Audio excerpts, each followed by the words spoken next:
Okay, there's still a few extra modes in Puzzle League I wanted to look at. They've got a multiplayer mode, as you can see here. If you want to force your friends to play N64 games in 2026. What? I thought we were here to have sex. And, the main focus is line clear mode.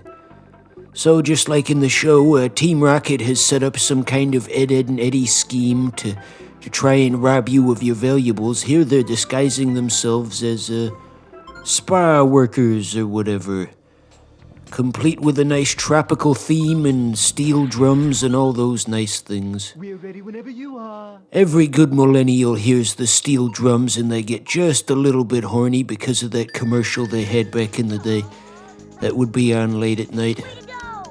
Somebody just turned off the video. Sir, this is a family channel. Stop what you are doing.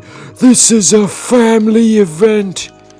But, anyway, so here's line clear mode. It's basically the same thing, except there's no other player to battle against.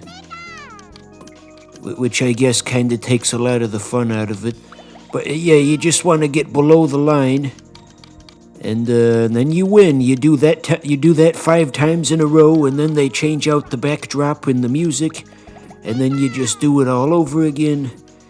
You can just move colorful blocks around till you're blue in the face. Way to go! So this artwork in the background, by the way, that's not original artwork that the game developers made. That's taken from the Pokémon movie, which I saw once when I was probably just 6 years old, never saw again. I guess I saw clips of it when the Nostalgia Critic made his review of it many years ago. He was too old for Pokémon, he just missed that whole thing, and so he doesn't quite get it, and his takes on the Pokémon movie are, I guess, what any rational adult would think about Pokémon. Just lots of confusion and I guess boredom, and doesn't get much out of it. Specifically, I remember him being confused by Team Rocket dressing up as Vikings at that one point, although that might have just been played up for the cameras, but I remember that was his gripe.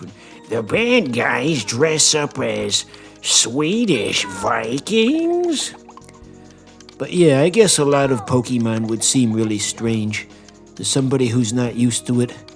Like, there's that Jigglypuff in the corner that keeps appearing. That's not your schizophrenia, that's actually in the game.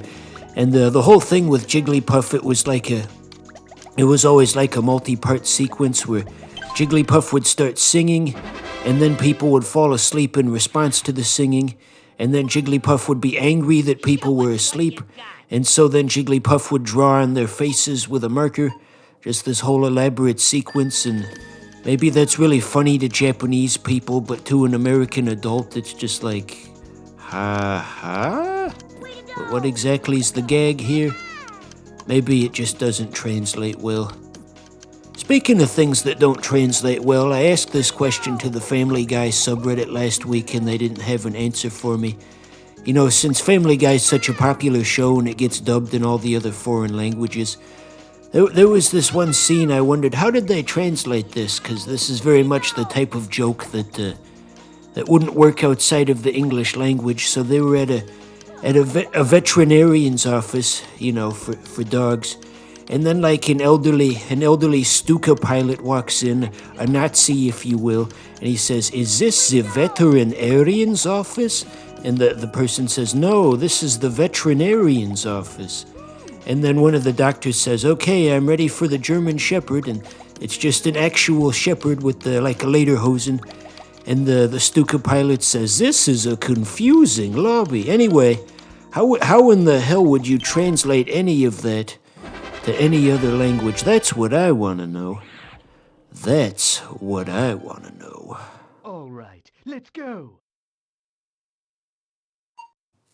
Anyway, switching topics, you know, I saw a post the other day that was very interesting given the context around it. On the surface level, it just looks like a long, unhinged sort of rant about some guy who doesn't like smiling friends. It's like, yeah, whatever, but people have figured out, it's like, did John Kay write this?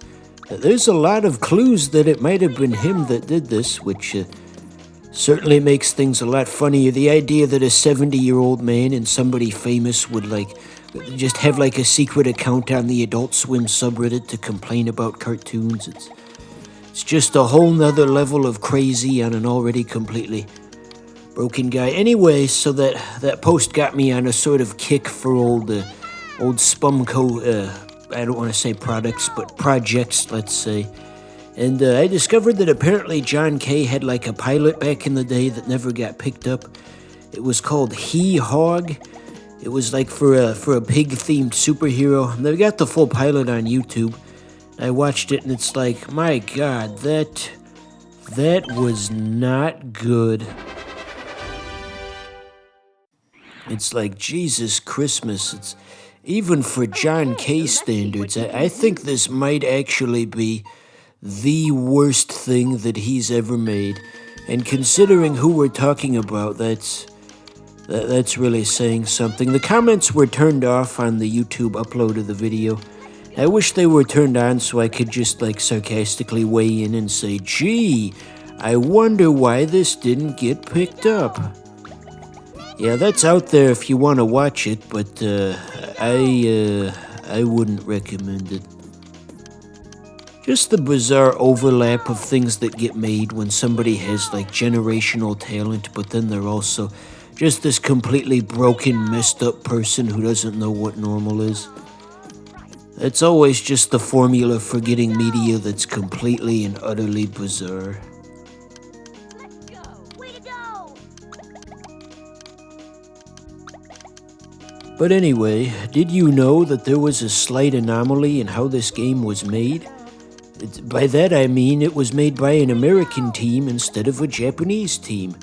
You may be thinking Nintendo handing over their properties to outsiders. Why, that's just practically unheard of. The last time we did that, we got the CDI games. But yes, this was not developed by anyone in Japan, but rather it was developed by Nintendo Software Technologies, a branch of Nintendo of America that used to do some game development. Although I don't believe they're around anymore. I guess you could say Nintendo was afraid of technology. So is it any wonder people are afraid of technology? Technology! Oh my goodness. Classic meme. So like I mentioned before, every 5 stages they swap out the backdrop and the music for the sake of variety. Now we've got some stolen valor, it would seem. Way to go! Team Rocket had all kinds of clever disguises and costumes over the years. I was just thinking back to that Drake and Josh episode where they disguised themselves as Hasidic Jews to sneak into the movie theater. It's why didn't Team Rocket ever do that as a disguise? Probably because people in Japan wouldn't know what those are. I think, and if they tried, they'd probably just get it wrong and upset people. Just try to picture an episode in your mind, where, an episode of Pokémon where Team Rocket disguised themselves as Hasidic Jews. It's Ash wouldn't even know what those were. Are those some kind of Pokémon? Oh my God. Anyway, so getting back to Nintendo Software Technologies, there's a hidden Easter egg if you, crack open the game and start looking through the files and such. The type of Easter egg that you can't access by playing the game normally. You gotta go a level deeper. But one of the developers included, a secret, love message for his girlfriend or something, and hopefully that was reciprocal. Hopefully it's not some kind of, who was that Jodie Foster guy with Ronald Reagan? John Hinckley, yeah, hopefully it's not some kind of John Hinckley situation. And hopefully there were mutual feelings there. We don't know. We never found out what the second part of that situation was. Way to go! Anyway, yeah, I was like a savant at this game when I was a kid. Still am, as you can clearly see. I would invite other kids over to my house and we'd fire up the N64, which was already an old game system back then, so already not off to a good start. I'd play this against people who'd never played the game before, and I'd just completely wreck them, and I guess people kinda stopped visiting after a while. Such is life in Soviet Union.